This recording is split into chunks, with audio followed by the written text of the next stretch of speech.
بسم اللہ الرحمن الرحیم۔ 35واں خط: انسانی صلاحیتوں کی نشو و نما کیسے ہو سکتی ہے؟ ہاں سلیم، تمہاری اطلاع درست تھی۔ میں پچھلے دنوں اچھا نہیں رہا۔ تمہیں یاد ہوگا 1942 میں مجھے لو لگ گئی تھی۔ اس کے بعد آج تک میری حالت یہ ہے کہ ذرا سی گرم ہوا بھی اثر کر جاتی ہے۔ اگلے دنوں یہی ہوا۔ ایک رات سخت تکلیف رہی، درد سے تڑپتا رہا۔ ڈاکٹر صاحب کا دوائیوں کا بکس میرے سرہانے رکھا تھا، لیکن معلوم نہ تھا کہ اس کے لیے کون سی دوائی چاہیے۔ صبح وہ آئے اور اسی ڈبے میں سے ایک دوائی نکال کر دی، جس سے مجھے فوراً آرام آ گیا۔ میں نے سوچا کہ مسلمانوں کے ساتھ بھی یہی ہو رہا ہے۔ دنیا بھر کے مصائب و نوائب کا شکار ہو رہے ہیں، مختلف نوعیتوں کے درد و آلام میں مبتلا ہیں۔ قرآن ان کے سرہانے رکھا رہتا ہے، لیکن انہیں معلوم نہیں کہ اس نسخے کا استعمال کیسے کیا جائے۔ نیم حکیم کے جال میں پھنس چکے ہیں، نہ شفا ہوتی ہے نہ رہائی۔ ورنہ اگر یہ کبھی قرآن کھول کر دیکھ لیتے تو اس میں سے انہیں شفا کا نسخہ اسی طرح مل جاتا جس طرح برادران حضرت یوسف کو بوریوں میں سے اپنی پونجی مل گئی تھی۔ لما فتحوا متاعہم وجدوا بضاعتہم 12/65۔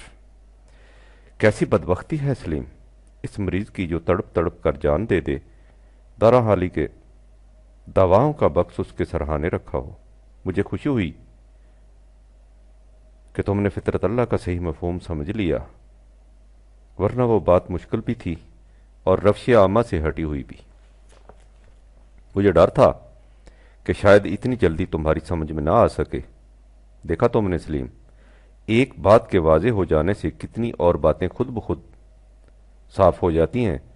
قرآن فی الواقع بہت آسان ہے۔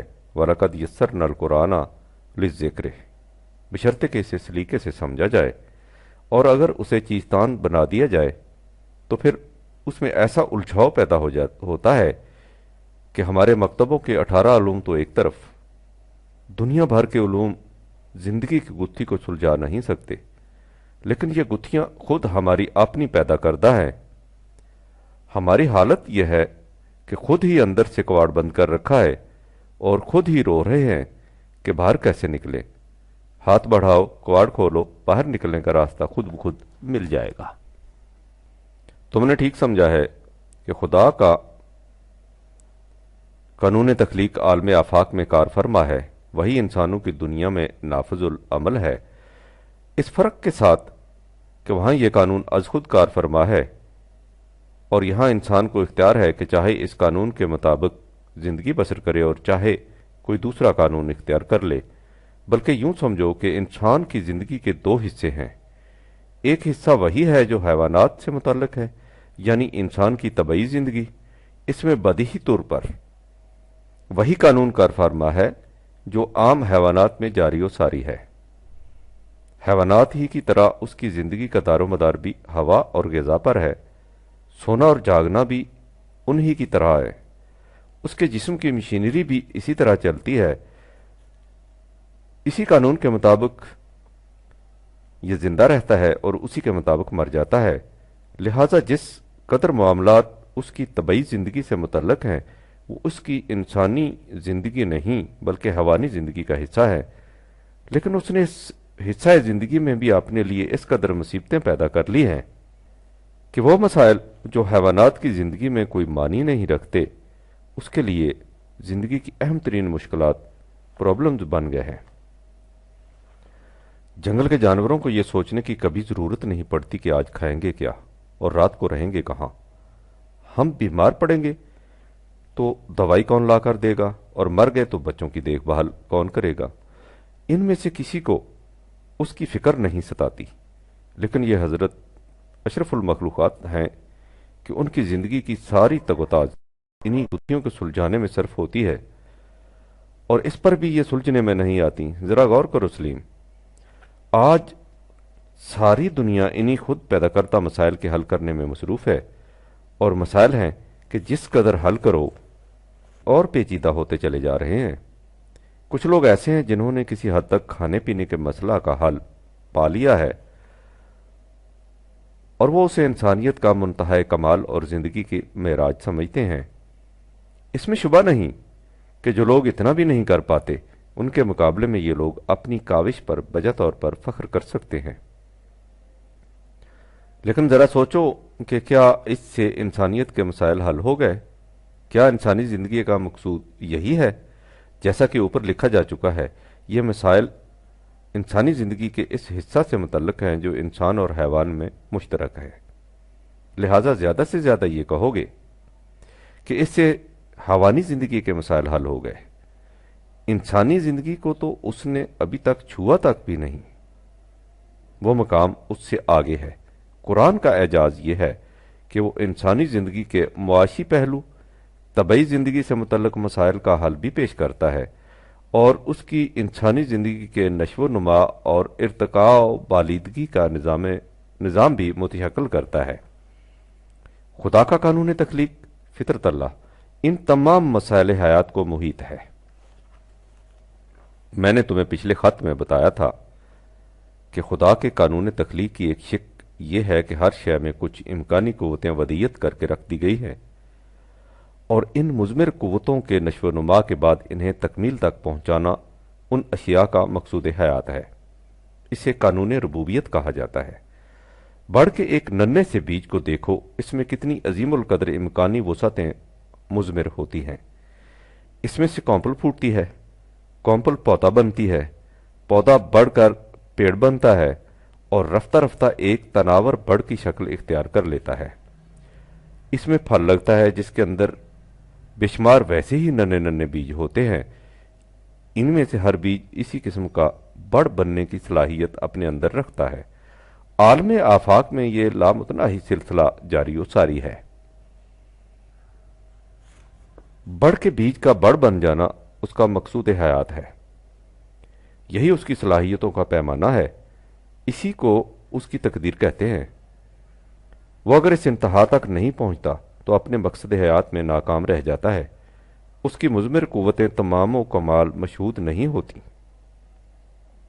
لیکن وہ اپنے آخری مقام سے آگے بھی نہیں بڑھ سکتا، کیونکہ اس میں اس سے آگے بڑھنے کی صلاحیت نہیں ہوتی۔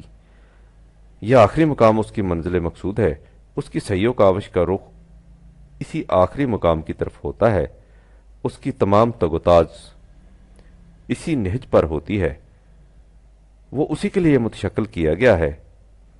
کل یعمل علی شاکلتہ 17/84۔ پھر اس پر بھی غور کرو سلیم کہ مختلف اشیاء کی امکانی وسعتیں مختلف ہوتی ہیں۔ تمہاری کوٹھی کی باڑ کس قدر خوبصورت ہے، لیکن اس بیل میں نہ پھول آتے ہیں نہ پھل۔ پتوں کی تر و تازگی اس کی آخری منزل ہے۔ اس کے ساتھ ہی چنبیلی کی شاخیں ہیں کہ بہار میں ہر شاخ عطربیز اور عنبر فشاں بن جاتی ہے، لیکن اس کی منزل بھی پتوں اور پھولوں سے آگے نہیں بڑھتی۔ اس سے آگے بڑھو تو آم کے پیڑ ہیں، سبحان اللہ سبحان اللہ، انگبین کے ہیں سر بمہر گلاس۔ اس سے آگے ببول ہے کہ بیچارے کا منتہا کمال چند کانٹے ہیں جو کیسے آمری کے لباس برہنگی کی بخیا گری کرتے یا اس کی صحرا نوردیوں میں سامان آبلہ شکنی بنتے ہیں۔ لیکن پتے ہوں یا پھل، پھول ہوں یا کانٹے، کامیاب درخت وہی کہلاتا ہے جو اپنے انتہائی مقام تک جا پہنچے۔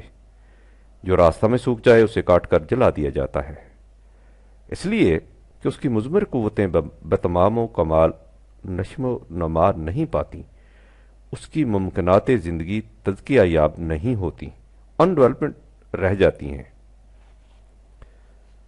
قانون حیات یہی ہے کہ جو بیج نشو و نما پا گیا وہ کامیاب ہو گیا، جو مٹی کے تودے کے نیچے دب کر رہ گیا وہ نامراد رہا۔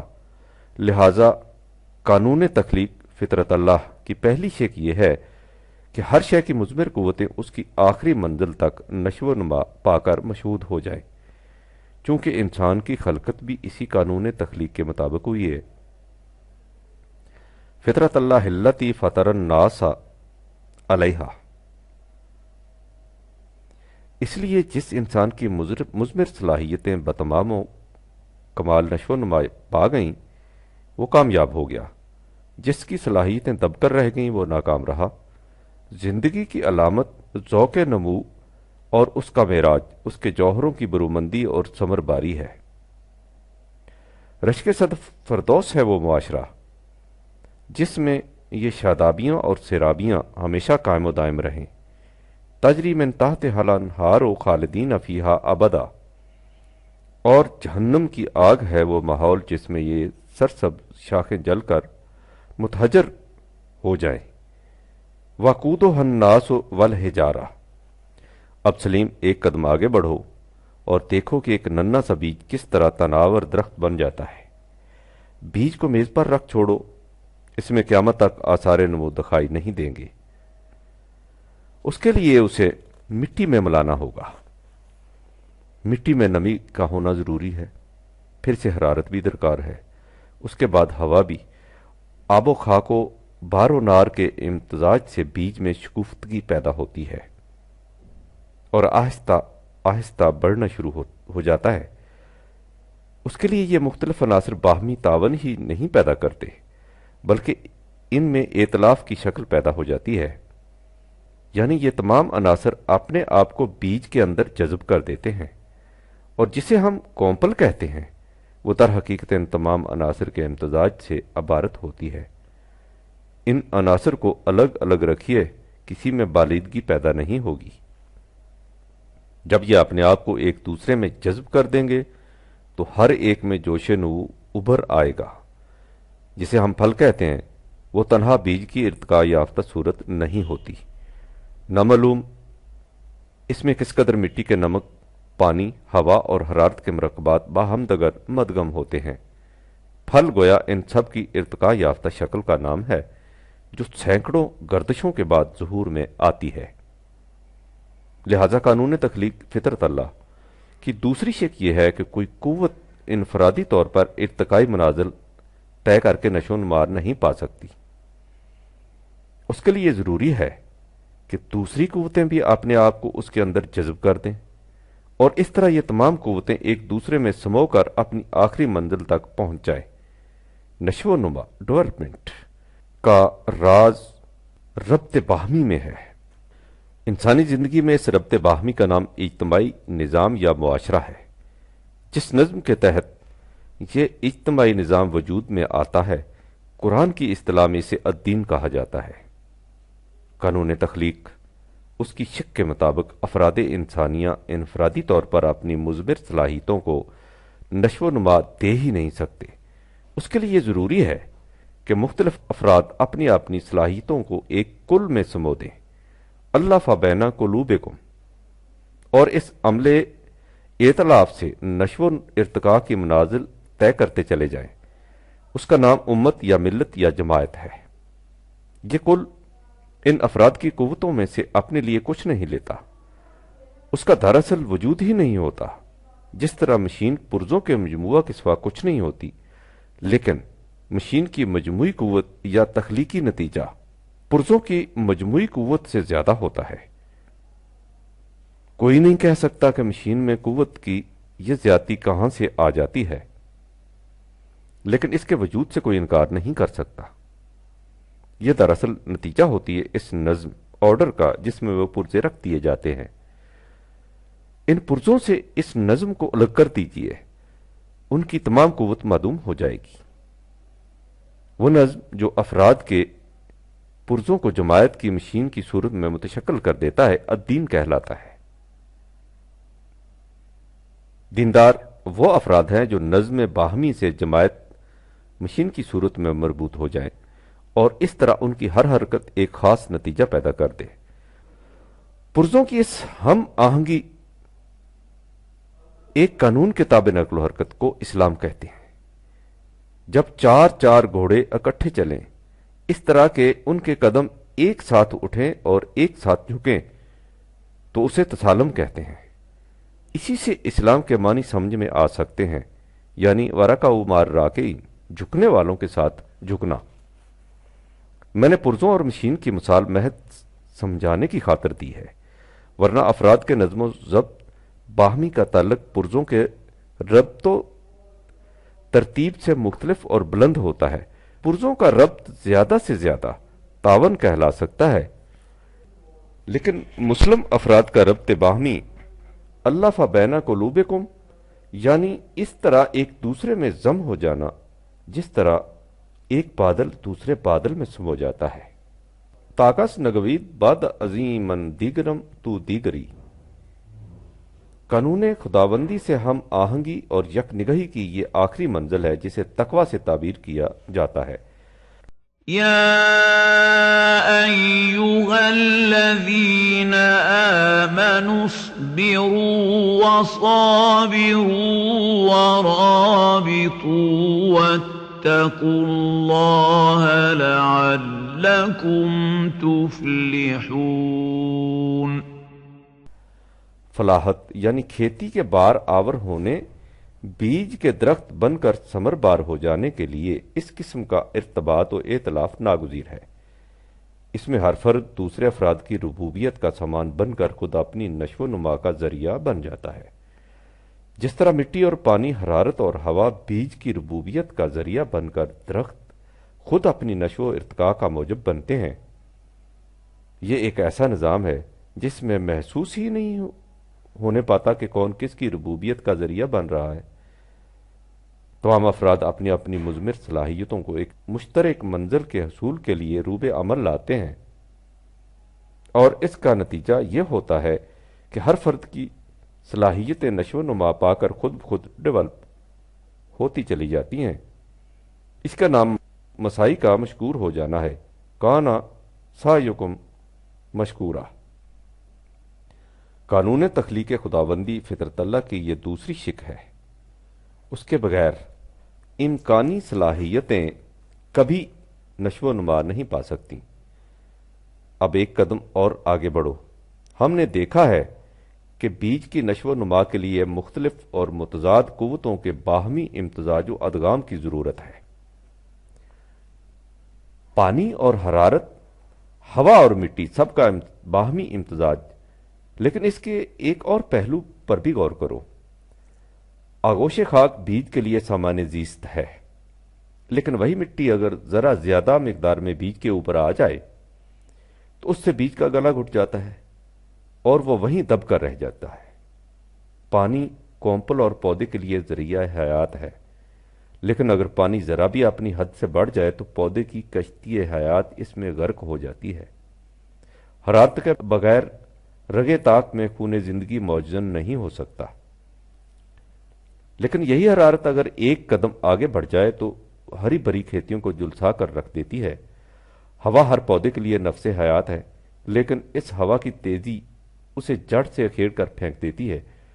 اسے ظاہر ہے کہ ان متضاد عناصر کا باہمی ارتباط و امتزاج ہی ضروری نہیں، اس امتزاج کے لیے ایک خاص توازن و تناسب بھی لا ینفک ہے۔ جہاں یہ توازن بگڑا، نہ صرف نشو و نما رک گئی بلکہ بیج کی تمام امکانی قوتیں سلب ہو کر رہ گئیں۔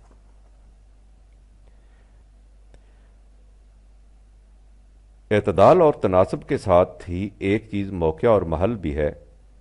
پودے کی برومندی کے لیے کبھی حرارت کی زیادہ ضرورت ہوتی ہے، کبھی ٹھنڈک کی، کبھی پانی کی ضرورت ہوتی ہے، کبھی خشکی کی۔ موسم اور بے موسم کی کاشت اسی فرق کی مظہر ہوتی ہے۔ لہذا قانون تخلیق کی تیسری شق یہ ہے کہ مختلف قوتوں میں خاص تناسب قائم رہے، اور جس وقت جس قوت کی خاص طور پر ضرورت ہے اس وقت وہی قوت اپنے خاص توازن کو لیے ہوئے بروئے کار آئے۔ انسانی زندگی میں متضاد قوتوں کا تناسب ایک تو ہر فرد کے اپنے سینے میں ہوتا ہے، دوسرے مختلف افراد میں باہمدگر متضاد قوتوں کی کشمکش جو انسان کے اپنے سینے میں موجن ہوتی ہے اس سے کہیں زیادہ گہری اور شدید ہوتی ہے، جو دو افراد کے درمیان وجہ کشاکش ہوتی ہے۔ افراد کی متضاد قوتوں کی کشاکش محسوس اور مشہود ہوتی ہے، اس لیے انہیں اس کا علم بدیہی طور پر ہو جاتا ہے، برعکس اس کے جن قوتوں کی رزمگاہ انسان کا اپنا سینہ ہوتا ہے وہ بڑی غیر محسوس اور غیر مرئی ہوتی ہے، اس لیے ان کا تضاد بدیہی طور پر نظر نہیں آتا، یہی وجہ ہے کہ انسان دوسروں کے فریب کے مقابلہ میں خود اپنے نفس کے فریب میں بہت جلد آ جاتا ہے اور اس سے بڑی مشکل سے نکل پاتا ہے۔ متضاد قوتوں میں کشمکش پیدا ہوتی ہے عدم توازن سے۔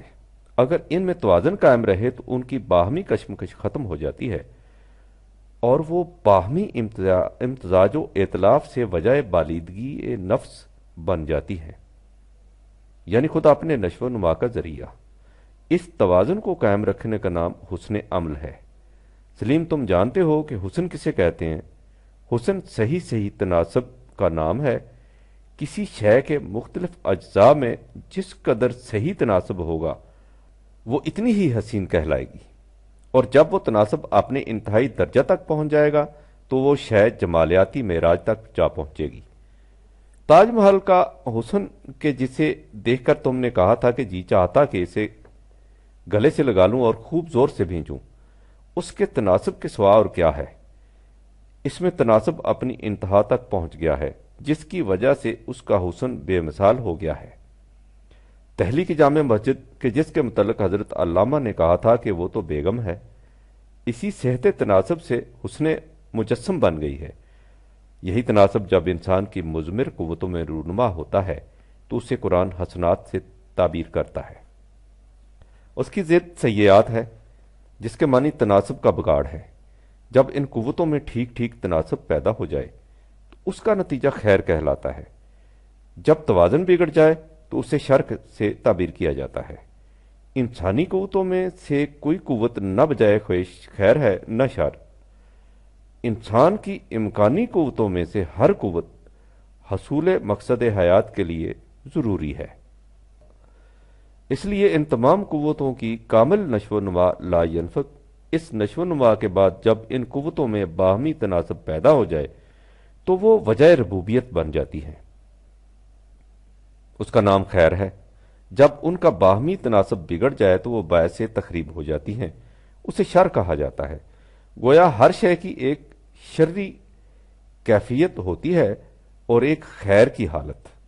خیر کی حالت وہ ہے جب اس میں توازن و اعتدال ہو، اور شر کی حالت وہ ہے جس میں توازن بگڑ جائے۔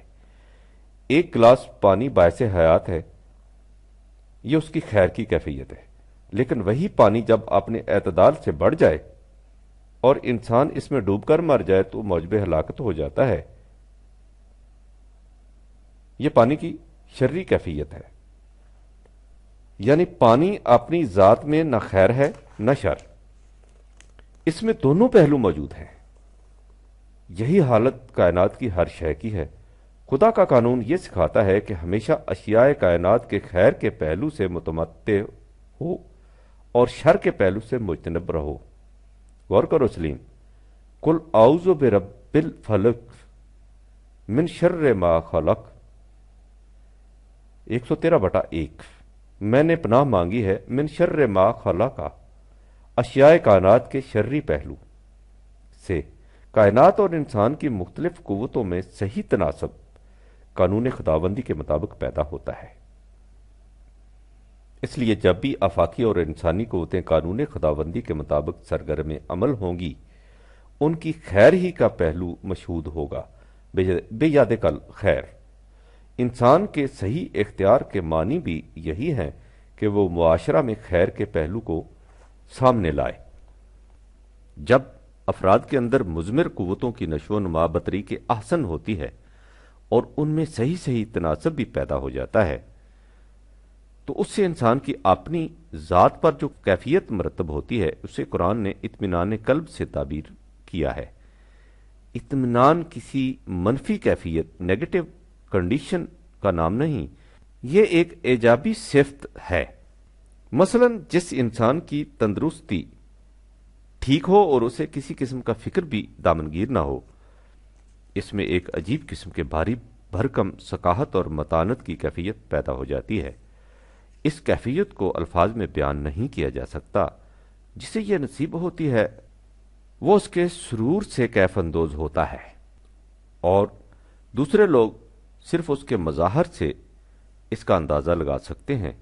اسی طرح جس انسان کی مضمر قوتیں پورے نشو و نما کے بعد متناسب و متوازن ہو جائیں، اس میں ایک عجیب کیفیت پیدا ہو جاتی ہے جو اسے دوسرے انسانوں سے نمایاں طور پر متمیز کر دیتی ہے۔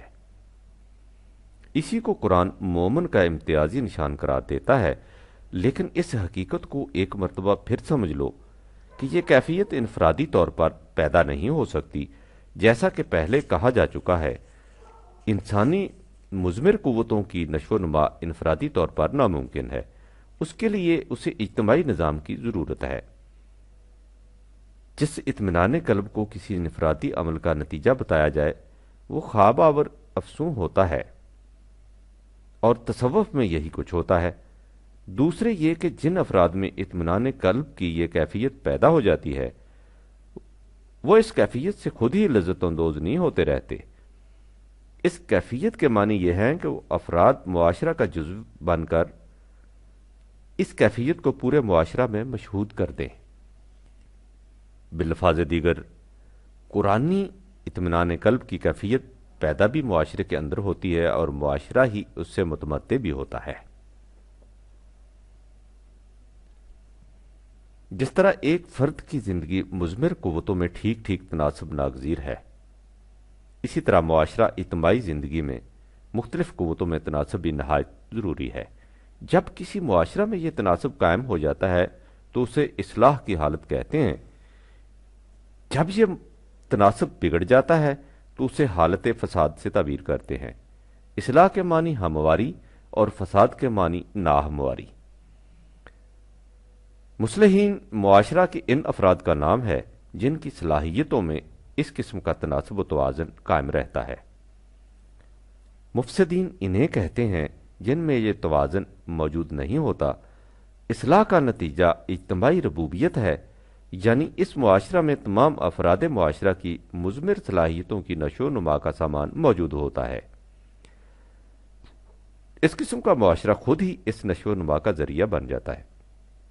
اس کے برعکس مفسدین کے معاشرہ میں بڑی ناہمواریاں ہوتی ہیں اور اجتماعی ربوبیت کے بجائے ہر فرد سب کچھ اپنے لیے سمیٹنے کی فکر میں غلطاں و پیچاں رہتا ہے۔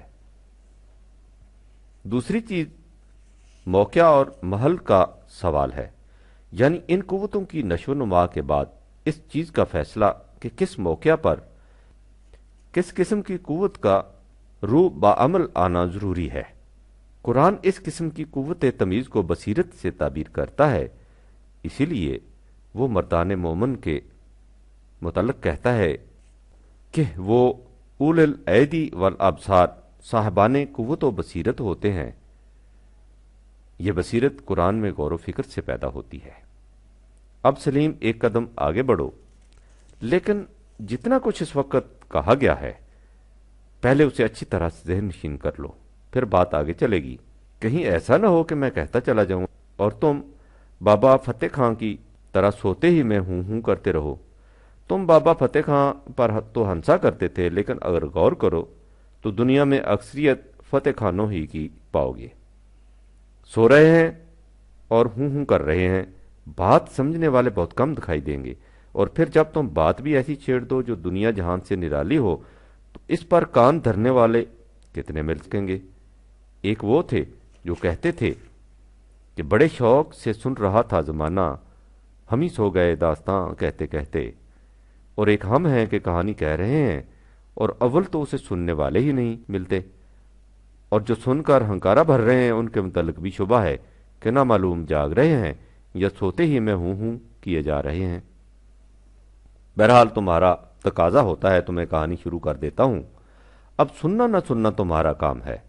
بات یہاں تک پہنچی تھی کہ خدا کے جس قانون تخلیق فطرت اللہ کے مطابق انسان کی تخلیق ہوئی ہے، اس کے مطابق نمبر 1 مقصود تگ و تاز یہ ہے کہ ہر انسان کی امکانی وسعتوں ہیومن پوٹینشیلٹیز کی پوری نشو و نما ڈیولپمنٹ ہو جائے۔ نمبر 2 یہ نشو و نما انفرادی طور پر ناممکن ہے، اس کے لیے نظام اجتماعی لا ینفق ہے۔ نمبر 3 اور نظام اجتماعی میں ان کی صحیح نشو و نما اسی صورت میں ممکن ہے جب ان میں ٹھیک ٹھیک تناسب قائم ہو اور یہ بھی معلوم ہو کہ کس موقع پر کس قسم کی قوت روح عمل آنی ہے۔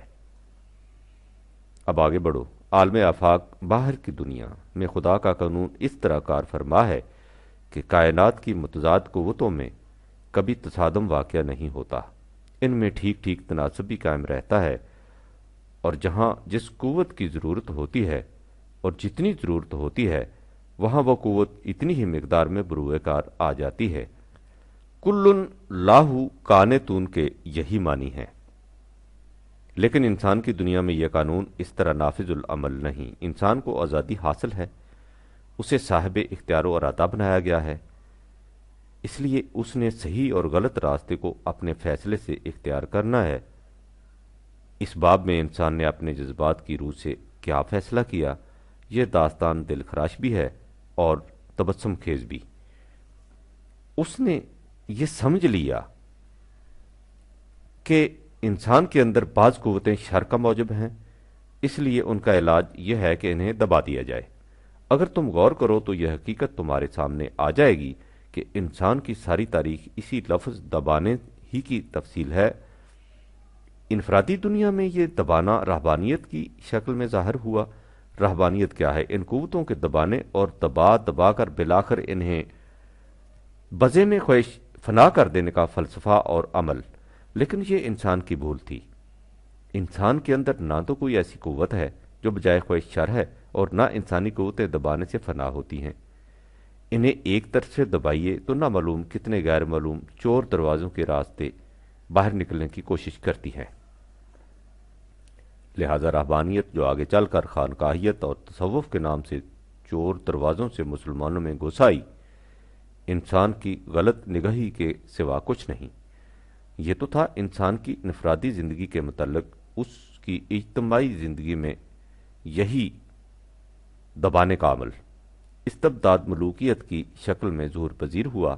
استعلاء پسند انسانوں نے جب دیکھا کہ فلاں فلاں قوتیں ان کے مفاد کی راہ میں حائل ہیں تو انہوں نے ان قوتوں کو دبانے اور دبا کر فنا کر دینے کی تدابیر سوچنی شروع کر دیں۔ قانون خداوندی کے بجائے انسانوں کا تراشیدہ نظام حکمرانی اسی دباؤ کے عمل کی منظم شکل ہے۔ نام مختلف ہیں، صورتیں بھی متنوع ہیں، لیکن روح ہر جگہ وہی کار فرما ہے۔ اس مقصد کے لیے انسان نے عہد جاہلیت میں لوہے کے شکنجے وضع کر رکھے تھے۔ اب تہذیب و تمدن کا دور ہے، اس لیے آہنی شکنجوں کی جگہ آئینی شکنجوں نے لے لی ہے۔ مقصد دونوں کا ایک ہی ہے۔ تم نے پڑھا ہوگا سلیم، جب ہلاکو خان نے بغداد کو تباہ کر کے خلیفہ کو گرفتار کر لیا تو یہ مسئلہ پیش ہوا کہ خلیفہ کے ساتھ کیا کیا جائے۔ ہلاکو خان نے کہا اسے قتل کر دیا جائے، لیکن اس کے مشیروں نے اس سے کہا کہ مسلمانوں میں خلیفہ کا مقام بہت بلند ہوتا ہے اور اس کی شخصیت بڑی مقدس۔ ہم نے سنا ہے اگر خلیفہ کے خون کا ایک قطرہ بھی زمین پر گر جائے تو زمین شک ہو جاتی ہے، اس لیے اس خلیفہ کی خون ریزی خطرہ سے خالی نہیں۔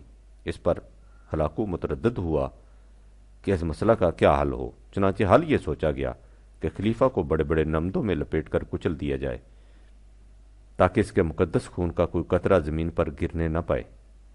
انسان کے دور جہالت اور زمانہ تہذیب میں سلیم بس اتنا ہی فرق ہے۔ دباؤ، استبدادی شکنجے اب بھی وہی ہیں، فرق اتنا ہے کہ اب کوشش یہ کی جاتی ہے کہ جسے کچلا جائے اس کے خون کے قطرے ٹپکتے دکھائی نہ دیں۔ قرآن نے آ کر کہا کہ یہ دبانے کا عمل یکسر غلط ہے۔ نہ رہبانیت کا دباؤ درست ہے، نہ ملوکیت کا۔ قد خواب من دساہا، جس نے انسانی قوتوں کو دبایا وہ تباہ ہو گیا۔ اسے یہ قوتیں دبانے اور کچلے جانے کے لیے نہیں دی گئیں۔ انسان یوں ہی ارتقائی طور پر وجود میں نہیں آ گیا کہ اس میں کارآمد اشیاء کے ساتھ ساتھ کچھ مضر عناصر بھی رہ گئے ہوں جنہیں ختم کرنا ضروری ہے۔ اس کی تخلیق خدا کے قانون تخلیق کے مطابق عمل میں آئی ہے، اور خدا کا قانون ایسا ناقص نہیں کہ مفید کے ساتھ مضر اور خیر کے ساتھ شر کو بھی لگا رہنے دے، اور اس کے بعد اس کی ایسی صفائی کی ضرورت پڑے کہ مضر کو مفید اور شر کو خیر سے الگ کر دیا جائے۔ تزکیہ نفس کے معنی انسان کی مضمر صلاحیتوں کی نشو و نما ہے۔ وقد افلح من زکاہا، اسی کی کھیتی پروان چڑھتی ہے جو ان قوتوں کو کامل نشو و نما دیتا ہے۔ فساد اس وقت پیدا ہوتا ہے جب تم ان کا تناسب بگاڑ دیتے ہو۔ معاشرہ، سوسائٹی کے مختلف افراد کی صلاحیتوں میں صحیح تناسب، بیلنس قائم رکھنا، یہی معاشرہ کا حسن ہے۔ اقامت تناسب کا نام احسان ہے، یعنی حسن قائم کرنا۔ بالفاظ دیگر، افراد کی بڑھتی ہوئی صلاحیتوں کا رخ اس طرف پھیر دینا جہاں ان کی صلاحیتوں کی کمی ہے، اور اس طرح معاشرہ میں ہمواری پیدا کر دینا۔ اسلامی معاشرہ میں مرکز امت اسی قسم کی ہمواریاں پیدا کرتا ہے۔ اس سے تمام افراد معاشرہ کی مضمر قوتوں کی ربوبیت کا سامان پیدا ہو جاتا ہے۔ نہ بڑی ہوئی قوتیں بے جا مصرف سے موجب تخریب بنتی ہیں، نہ پیچھے رہ جانے والے سامان ربوبیت کی کمی سے مرجھا کر خشک ہو جاتے ہیں۔ معاشرہ کیا ہوتا ہے؟ یوں سمجھو کہ ایک بلڈ بینک ہے جو ان افراد سے خون لے کر جہاں اس کی زیادتی سے رگیں پھٹ جانے کا احتمال ہو، ان جسموں میں داخل کر دیتا ہے جو کمی خون کی وجہ سے کمزور ہو رہے ہوں۔ اس سے اول الذکر افراد کے مزاج میں اعتدال پیدا ہو جاتا ہے، اور ثانی الذکر میں احسان یعنی کمی کو پورا کر کے تناسب کا قیام۔ اس طرح معاشرہ کی تشکیل عدل و احسان کی روح سے قائم ہو جاتی ہے۔ ان اللہ یامر بالعدل والاحسان۔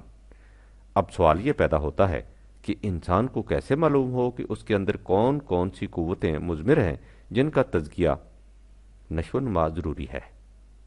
ان قوتوں میں تناسب کس طرح قائم رکھا جائے، اور یہ کیسے معلوم ہو کہ کس موقع پر کس قوت کا مظاہرہ ضروری ہے؟ شک اول کے لیے ضروری ہے کہ انسان کے سامنے کوئی خارجی معیار، آبجیکٹو سٹینڈرڈ ہو جس سے وہ ان قوتوں کا اندازہ کرتا جائے۔ وہ معیار قرآن کی روح سے ذات خداوندی اللہ ہے۔ اللہ کی جو صفات قرآن میں مذکور ہیں وہ دو قسم کی ہیں۔ ایک کو صفات ذاتی، پرسنل ایٹریبیوٹس کہیے، اور دوسری کو صفات اخلاقی، ایتھیکل ایٹریبیوٹس۔ مثلا ہوول اولو میں صفت اولیت پہلی قسم کی ہے۔ یہ صفات تھوڑی سی ہیں۔ دوسری قسم کی وہ صفات ہیں جن کے متعلق فرمایا کہ سبغت اللہ ومن احسن من اللہ سبغتا، اللہ کے رنگ میں رنگے جاؤ، اور اللہ کے رنگ سے زیادہ متناسب اور متوازن رنگ اور کون سا ہوگا۔ یہ وہ قوتیں ہیں جو انسان کے اندر مضمر ہیں اور جن کی نشو و نما بدرجہ اتم، میکسیمم ڈیولپمنٹ، اس کی زندگی کا مقصود یہ ہے۔ وہ خارجی معیار جس کے مطابق یہ دیکھنا چاہیے کہ انسان کے اندر کن کن صفات قوتوں کی نشو و نما کا امکان ہے، اور ان کی نشو و نما کس حد تک ہو رہی ہے۔ اللہ اس آئیڈیل کا نام ہے جس میں تمام صفات اپنے انتہائی نقطہ تک تکمیل یافتہ ہیں اور ایک ایسے تناسب و توازن سے سموئی ہوئی ہیں جس سے بہتر تناسب تصور میں نہیں آ سکتا۔ لہ الاسماء الحسنی۔ باقی رہا یہ کہ انسان اپنی ذات اور اپنے معاشرہ میں ان قوتوں میں تناسب کس طرح قائم رکھے، سو اس کا ذریعہ قرآنی اوامر و نواہی ہیں، یعنی کس حد تک بڑھا جائے اور کہاں پہنچ کر رکا جائے۔ انہی کا نام حدود اللہ ہے۔ اس کو قرآنی نظام حیات کہا جاتا ہے۔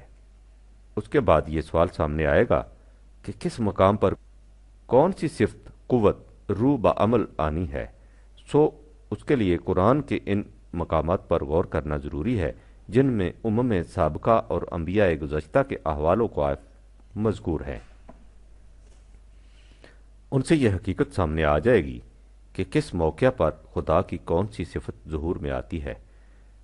اسی سے یہ متعین کرنا ہوگا کہ کون سے مقام پر ہماری کس قسم کی قوت کو روبکار آنا چاہیے۔ جب کسی معاشرہ کا انداز اس کے مطابق ہو جائے تو اس وقت کہا جائے گا کہ اس معاشرہ کی تشکیل فطرت اللہ، خدا کے تخلیقی قانون کے مطابق ہے۔ یہی وہ معاشرہ ہوگا جس میں ہر فرد کی مضمر صلاحیتوں کی کامل نشو و نما ہوگی اور انہیں ٹھیک ٹھیک مقام پر صحیح اندازہ کے مطابق صرف میں لایا جائے گا۔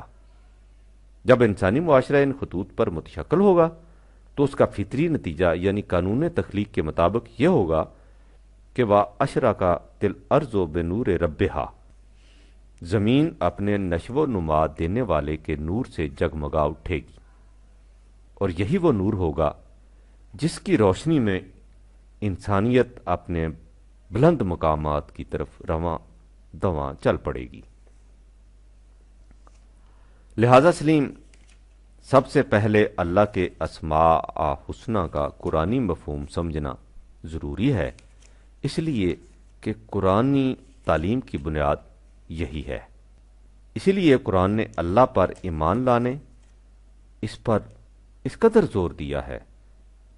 اللہ پر ایمان لانے کا عملی نتیجہ اپنے آپ کا صحیح اندازہ لگانا اور اپنی منزل مقصود کو پہچاننا ہے، اور بالفاظ دیگر حدود بشری کے اندر صفات خداوندی کا اپنے اندر منعکس کیے جانا۔